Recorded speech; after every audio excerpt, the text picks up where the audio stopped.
Bismillahirrahmanirrahim. Assalamualaikum warahmatullahi wabarakatuh. Alhamdulillahi rabbil alamin, wassalatu wassalamu ala ashrafil anbiya'i wal mursalin wa ala alihi wa ashabihi wa man tabi'ahum bi ihsanin ila yaumiddin, amma ba'd.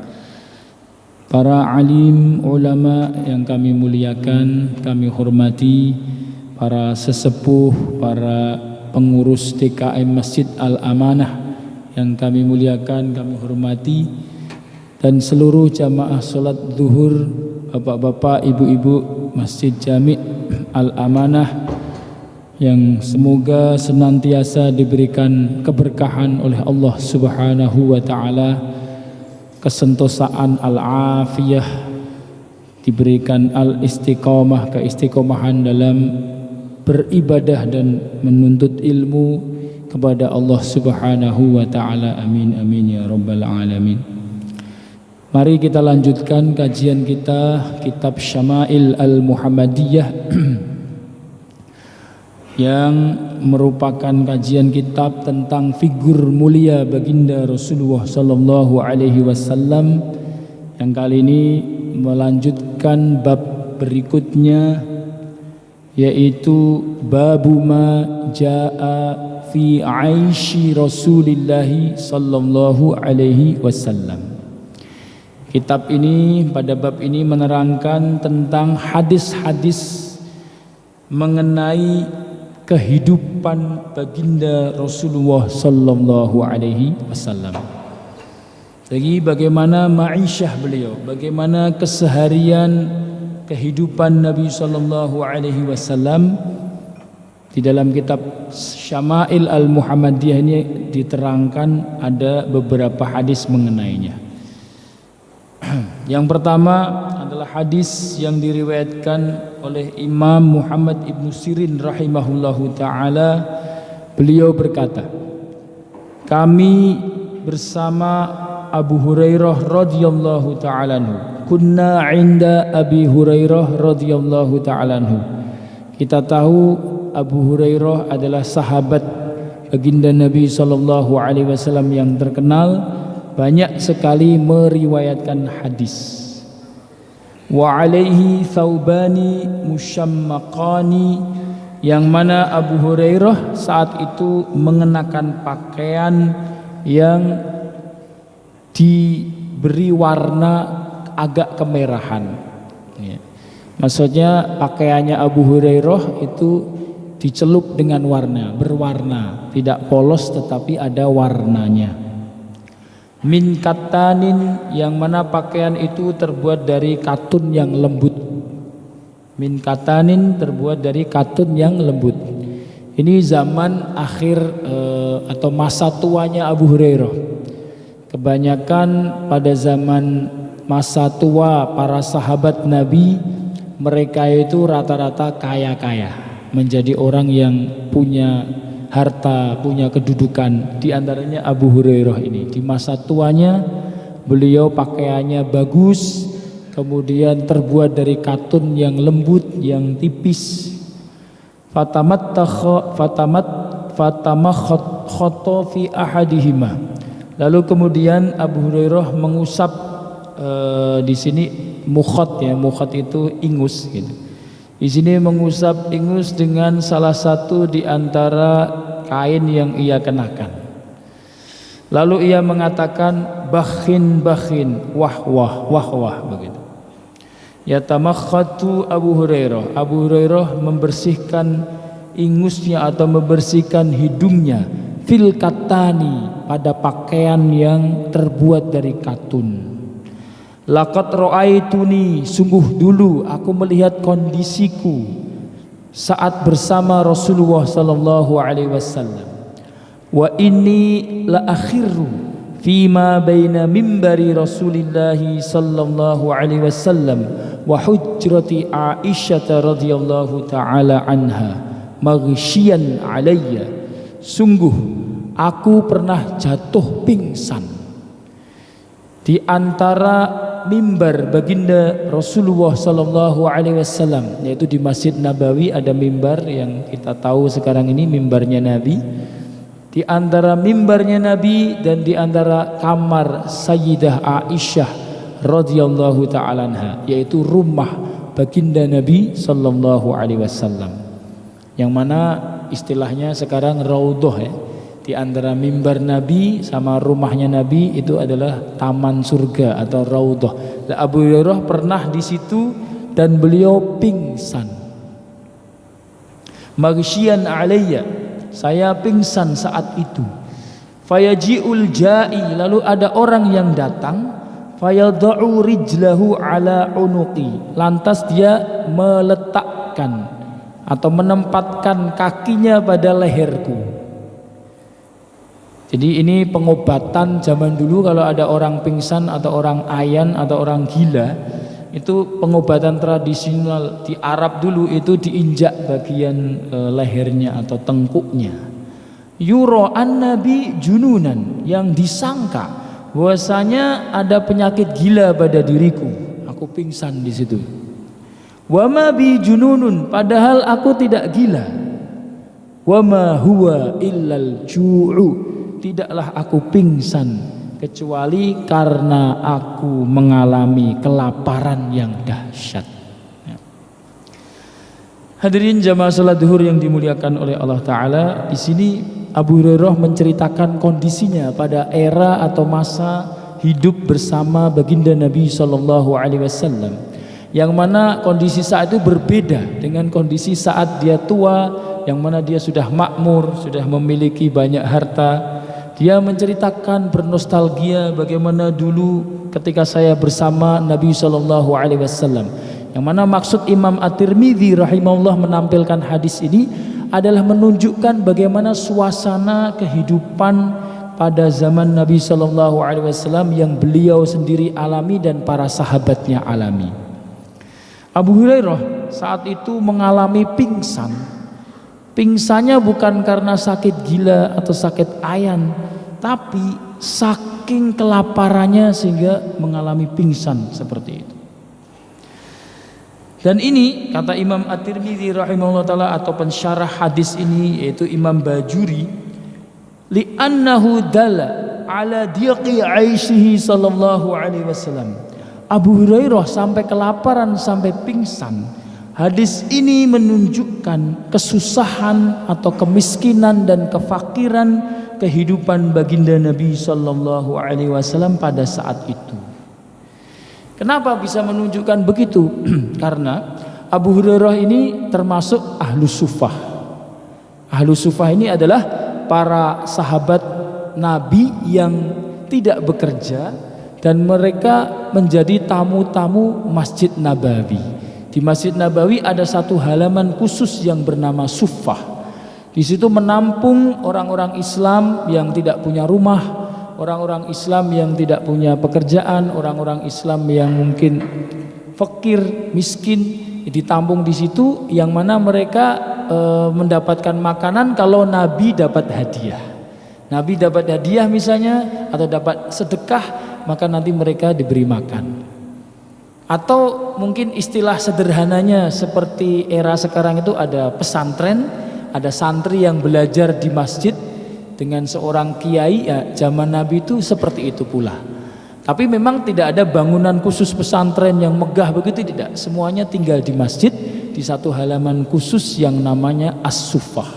Jumlahnya sekitar 70 orang zaman Nabi. Lah Abu Hurairah ini termasuk yang begitu. Abu Hurairah masuk Islam sekitar tahun 7 Hijriah.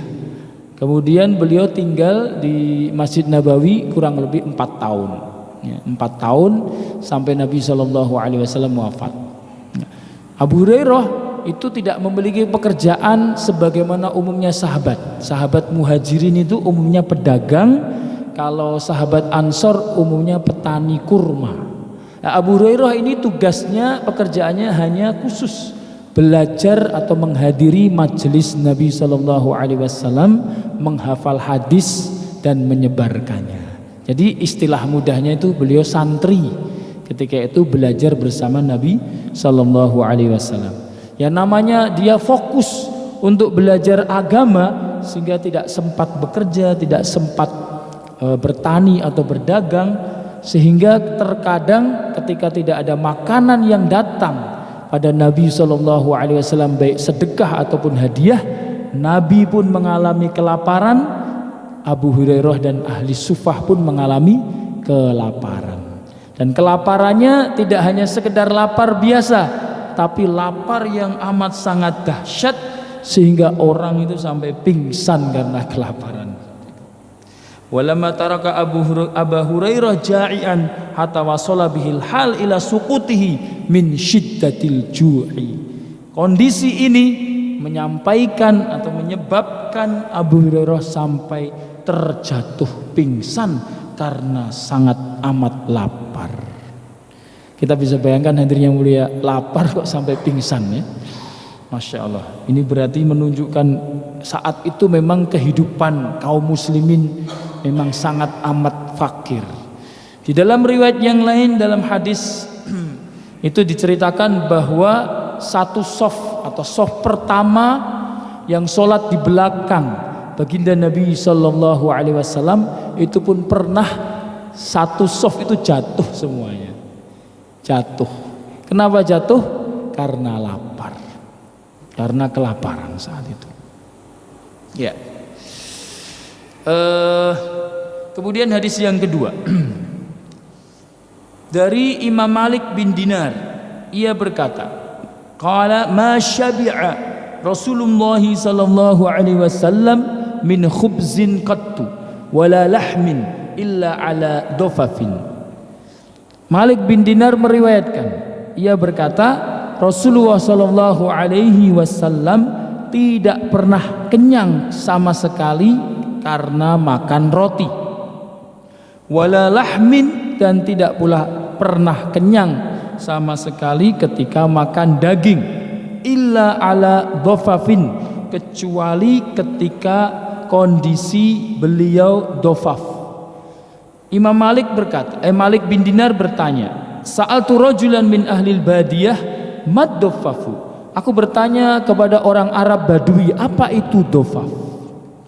Kemudian orang Badui tadi mengatakan, ayyatanawala ma'an nas, kecuali ketika dofaf, yaitu makan bersama orang-orang dalam jamuan atau dalam acara walimah. Ya. Hadis ini menunjukkan keseharian baginda Nabi SAW, bahwa seumur hidup beliau, ketika beliau di rumah, beliau SAW tidak pernah sampai kenyang. Makan roti tidak pernah sampai kenyang, ataupun makan daging tidak pernah sampai kenyang. Kecuali beliau pernah makan sampai kenyang tapi tidak sampai kekenyangan, yang diterangkan di dalam syarah hadisnya ini, beliau memenuhi perut beliau 2/3 perut beliau dengan makanan ketika kondisi bersama-sama orang-orang dalam jamuan, ketika dijamu oleh seseorang atau ketika ada acara walimah, baru beliau pernah makan sampai memenuhi 2/3 perut beliau. Masih ada 1/3 yang kosong. Jadi perut, lambung, ya itu kira-kira kalau dikosongkan itu 1/3-nya, ya, itu berarti masih belum terlalu kenyang. Jadi Nabi SAW kebiasaan beliau di rumah, beliau tidak pernah makan sampai kenyang, walaupun hanya makan roti ataupun daging, tidak pernah sama sekali sampai kenyang ketika dalam rumah tangga beliau. Beliau pernah makan sedikit kenyang adalah ketika dijamu. Ketika beliau dijamu makan bersama sahabat-sahabatnya, maka dalam rangka menghormati lidoruratil inas, karena supaya menghormati yang menjamu, maka beliau makan agak banyak sehingga 2/3 perut beliau terisi. Hadirin yang mulia, di sini menunjukkan bagaimana kesederhanaan baginda Nabi SAW yang diterangkan dan diceritakan, diriwayatkan oleh para sahabat-sahabatnya. Di dalam riwayat di sini juga diterangkan Nabi SAW tidak pernah mengumpulkan dalam satu hari ghadaun wa asya'un. Nabi tidak pernah makan sehari itu 2 kali, makan pagi dan makan petang. Kebiasaan Nabi SAW kalau beliau yataghadda, makan pagi, wala yata'asya, beliau tidak akan makan sore hari. Sebaliknya ketika beliau makan sore hari, paginya tidak makan.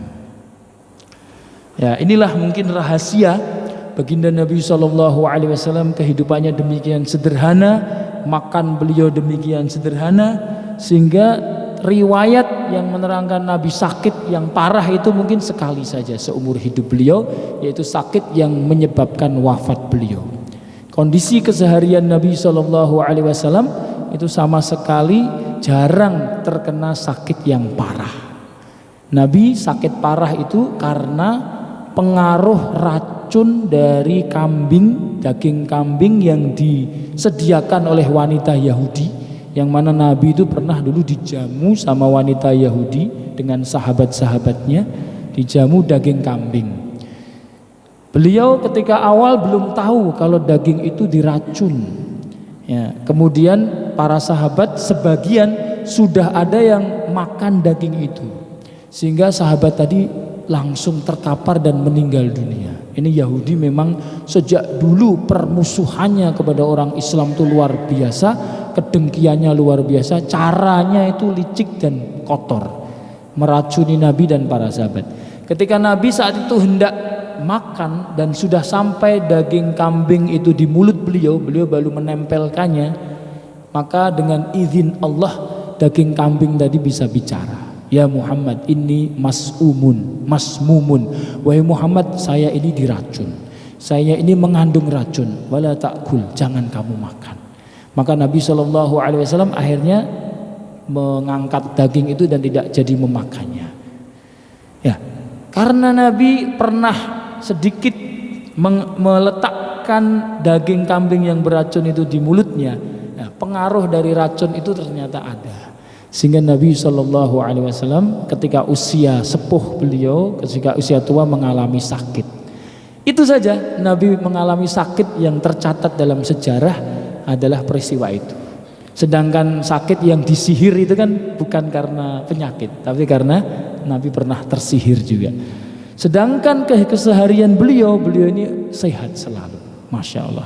Di antara hikmahnya adalah beliau makannya sederhana, makannya sekali dalam sehari dan tidak sampai kekenyangan. Ini karena dua faktor, karena memang beliau saat itu fakir, dan yang kedua karena memang beliau suka hidup sederhana dan zuhud, tidak suka bermewah-mewah dan terlalu kenyang. Hadirin yang dirahmati oleh Allah Subhanahu wa taala, itulah gambaran kehidupan Nabi sallallahu alaihi wasallam, yang mana di dalam kitab Syarah Syama'il ini Imam Bajuri menerangkan, tapi memang kehidupan Nabi sallallahu alaihi wasallam tidak melulu fase kehidupan beliau itu mengalami kefakiran dan kemiskinan terus-menerus, tidak. Ada fase di mana Nabi sallallahu alaihi wasallam juga pernah menjadi kaya raya. Di sini Imam Bajuri mengatakan, waqad jama'allahu ta'ala li habibihi sallallahu alaihi wasallam baina maqamayil faqri was as-sabiri wal ghani syakir.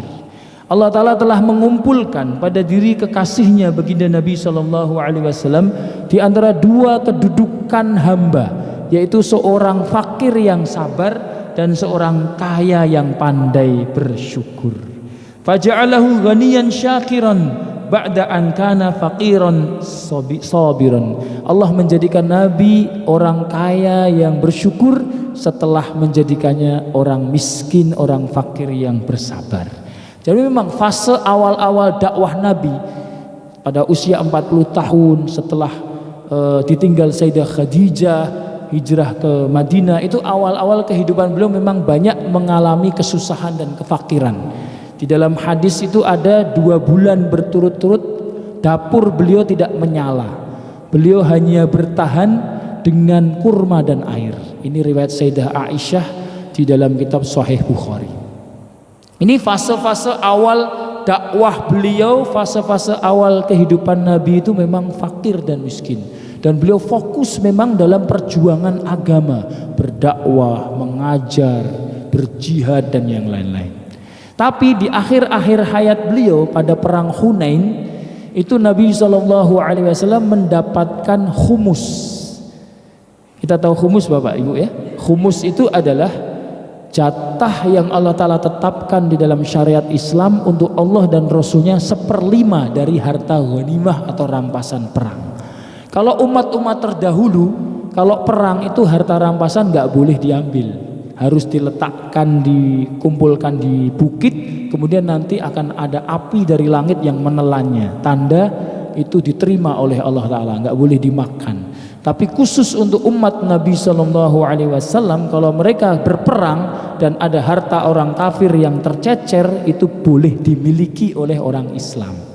Syariat Islam menetapkan bagi Allah dan Rasulnya ada bagian 1/5. Khumus itu artinya 1/5 bagian, yaitu 20% dari ghanimah diserahkan untuk Rasulullah Shallallahu Alaihi Wasallam dan kerabatnya. Nah, Nabi dalam perang Hunain itu pernah dapat khumus, yaitu onta yang sangat banyak, yang mana bukit di Mekah itu digunakan untuk menempatkan onta beliau, sehingga bukit di Mekah itu penuh dengan onta beliau yang jumlahnya mungkin ratusan bahkan ribuan dari perang Hunain. Nah, itu saat atau fase-fase di mana Nabi mengalami kaya. Tapi hadirin yang mulia, walaupun kayanya demikian, onta satu berapa Pak ya kira-kira kalau di Arab sana? Mungkin 30-40 juta ya.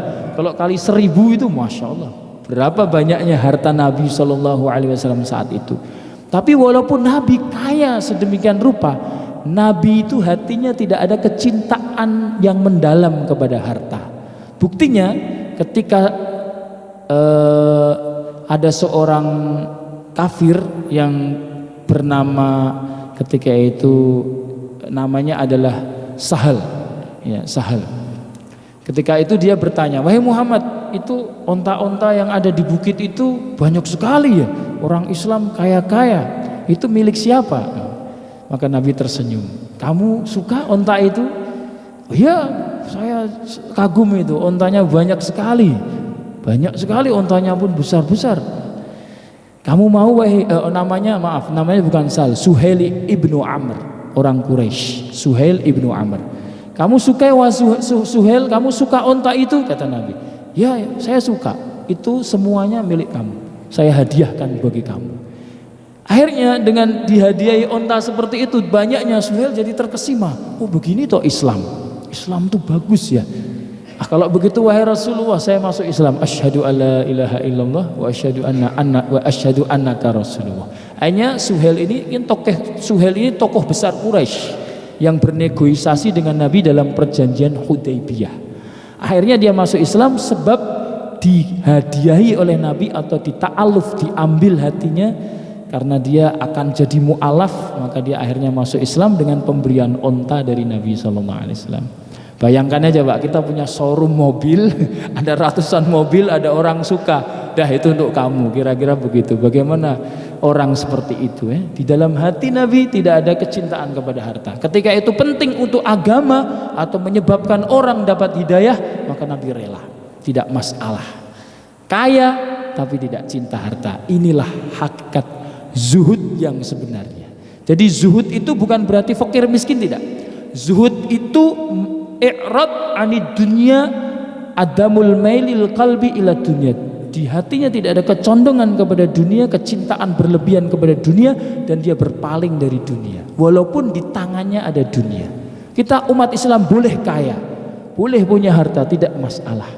Tapi yang jangan masukkan kecintaan pada harta di hati kita sehingga melebihi kecintaan kita kepada Allah, melebihi kecintaan kita kepada Rasulullah. Jangan. Dan saat Allah meminta kita untuk menyerahkan harta itu, apakah bentuknya sedekah, zakat, infak, haji, kurban atau apapun, maka kita dengan sukarela, karena itu hakikatnya adalah amanah dari Allah Subhanahu wa ta'ala.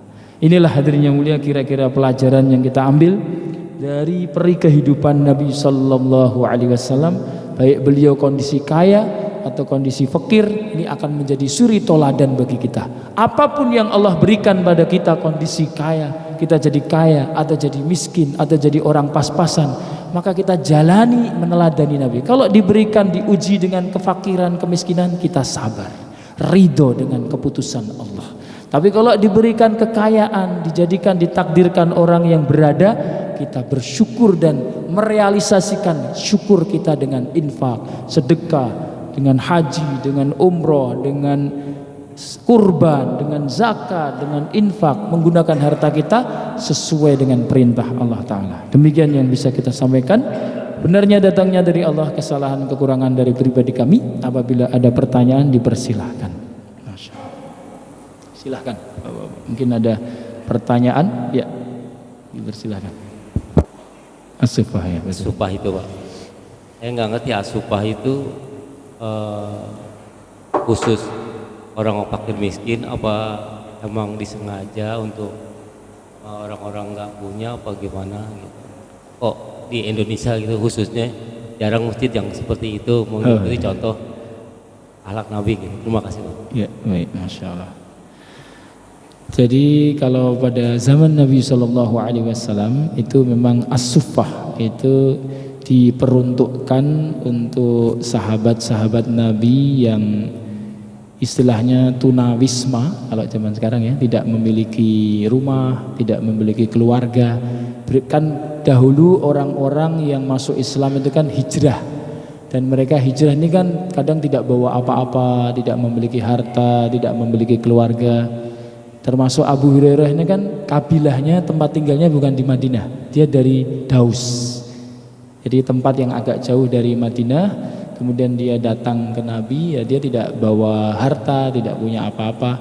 Terus kemudian Nabi memang memiliki kebijakan, jadi di luar Masjid Nabawi itu ada satu space tempat begitu, yang mana ahli sufah itu biasa istirahat di situ, tinggal di situ, kalau makan di situ.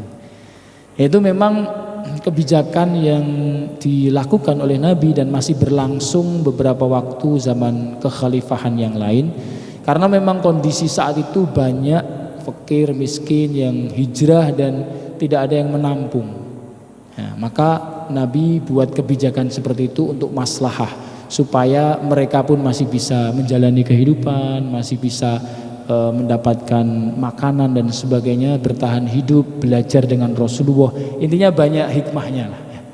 Nah mungkin sekarang ini kalau dibandingkan era sekarang, kenapa kita di masjid-masjid jarang begitu? Ya la'ala sawab, insya Allah ya masyarakat Indonesia atau pada umumnya itu tingkat kefakirannya tidak seperti zaman dahulu. Gelandangan atau tunawismanya itu katakanlah tidak seperti zaman dulu, sehingga mungkin masjid itu tidak ada kebijaksanaan seperti itu. Tapi dialihkan mungkin kebijaksanaannya menyantuni, bentuknya santunan. Jadi biarkan mereka, dan rata-rata maaf orang fakir miskin justru punya rumah juga, walaupun mungkin sederhana. Maka tinggal perubahan saja, yaitu bukan harus ditempatkan di masjid tapi diberi santunan begitu. Itu juga insya Allah masih semakna, walaupun tidak persis tapi masih semakna. Dan memang seterusnya ketika era kekhalifahan Sayyidina Utsman, ketika kaum muslimin itu sudah mulai kaya, itu sufah sudah tidak ada lagi. Zaman-zaman era kayanya umat Islam sudah meningkat kehidupannya dari sisi dunia, itu sufah sudah tidak ada lagi. Termasuk ini Abu Hurairah kan sudah malah jadi orang kaya itu. Jadi akhirnya seterusnya sampai sekarang Masjid Nabawi juga tidak ada tempat seperti itu, walaupun bekasnya masih ada tempatnya itu di mana kita masih bisa mengecek. Jadi tidak masalah, masjid tidak harus juga mengadakan seperti itu, tapi bentuknya diubah saja dengan santunan kepada mungkin dalam masjid itu, dalam lingkungan masjid ada warga yang kekurangan, ada yang terdampak PHK atau apa, kekurangan fakir, itulah yang kita jadikan sasaran bantuan. Gitu Pak ya. Jadi tidak masalah, tidak harus masjid ada begitu gitu. Ya. Mungkin ada lagi, satu lagi. Ya, silakan.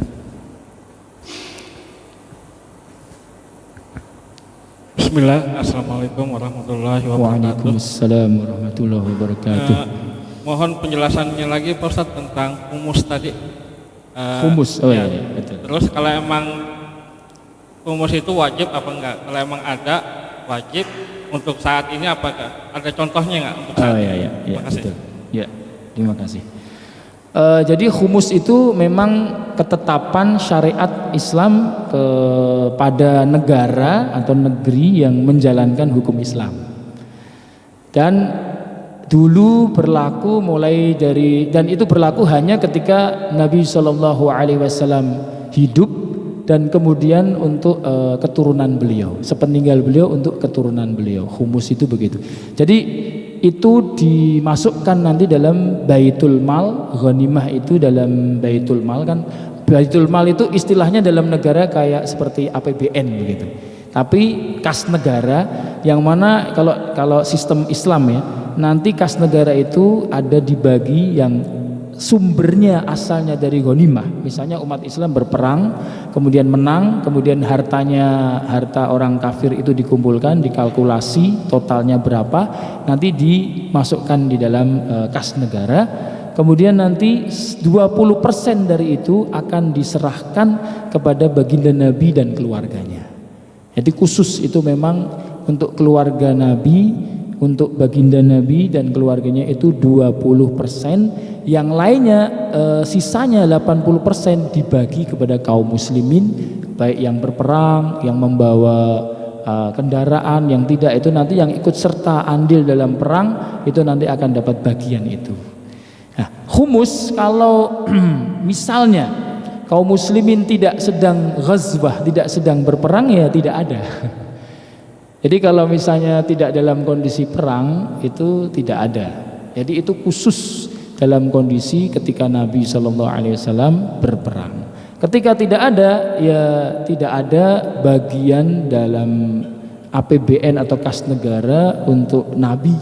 Jadi Nabi itu tidak mengambil dari baitul mal, itu tidak. Jadi murni Nabi itu dapat rezeki kalau memang kebetulan kaum muslimin sedang berperang.